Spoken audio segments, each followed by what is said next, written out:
આજે मैं કંકોડાનો શાક બનાવવા જાઉં છું और બાજરાનો રોટલો और કંકોડા ધોઈ લીધા છે પછી ધોઈને બધું કાપી લેવાનું છે સારી રીતે કાપવાનું છે પતલા પતલા પીસમાં ટુકડા ટુકડા કરીને કાપી લેવાનું છે और બધું કાપીને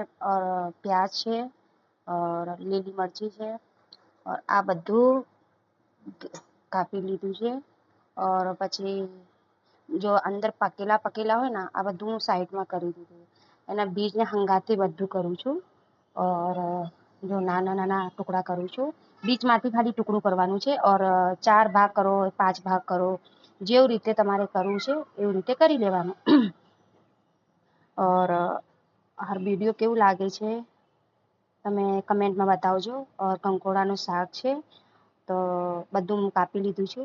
એક એક કંકોડા બધું કાપી જો લાલ લાલ કંકોડા હતા ને આ બધું નીકાળી દીધું ગેસ ચાલુ કરી દઈને કઢાઈ મૂકી દીધું છે और તેલ નાખવા જાઉં છું સરસોનું તેલ નાખવું છે તો રાઈનું તેલ નાખો નહીં તો મીઠું તેલ નાખી દો સિંગ તેલ છે કપાસિયા તેલ છે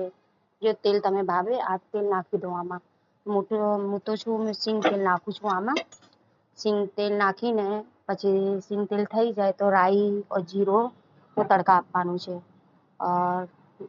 રાઈ જીરું નાખી દીધું છે ડુંગળી નાખું છું લસણ અદરકનું પેસ્ટ નાખવું છે તો નાખો નહીં નાખવાનું છે તો નહીં નાખવાનું તો હું તો લસણ और અદરકનું પેસ્ટ નહીં નાખી છું ખાલી ડુંગળી છે લીલી મરચી છે હલ્દી પાવડર છે લાલ મરચી પાવડર છે ધાણા પાવડર છે મીઠું છે થોડી હિંગ છે આ બધું નાખું છું આમાં और બધું નાખી દીધું છે और ધીમી આંચ કરી દેવાની છે ગેસના કેમ કે મસાલા જળે ના और આ બધું કંકોડા નાખું છું કંકોડામાં પાણી નહીં નાખવાનું છે કેમ કે પાણી નાખશો ને તો એકદમ ગીલા ગીલા થઈ જશે હું ખાલી આ તો ભાપમાં બની જ આવે છે તો આમાં બધું નાખીને ચલાવી દેવાનું છે और ચલાવીને કમસે 15 થી 20 મિનિટ લાગશે આમાં 15-20 મિનિટ લાગશે આ મીઠું નાખું સ્વાદ અનુસાર મીઠું નાખી દેવાનું છે નાખીને પછી થોડી દેર ચલાવી દેવાનું છે और ઢાંકી દેવાનું છે તો આ હું ઢાંકું છું 20 મિનિટમાં પછી ખોલું છું 10-15 મિનિટમાં ખોલું છું એક બાજુ મારું દૂધ ગરમ થાય છે કેમ કે રબડી બનાવું છું और આ 2-4 મિનિટ ચલાવી દીધું છે ચલાવીને જો કંકોડાના શાક ચડી ગયું છે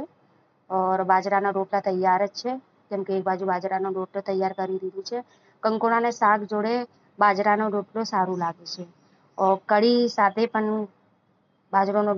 રોટલો જોઈએ ખીચડી તો કેવી રીતે વિડીયો લાગે છે મારો વિડીયો લાઈક કરજો શેર કરજો સબસ્ક્રાઈબ કરજો और પછી કાલે બીજી રેસીપી મળે કાલે તો જન્માષ્ટમી છે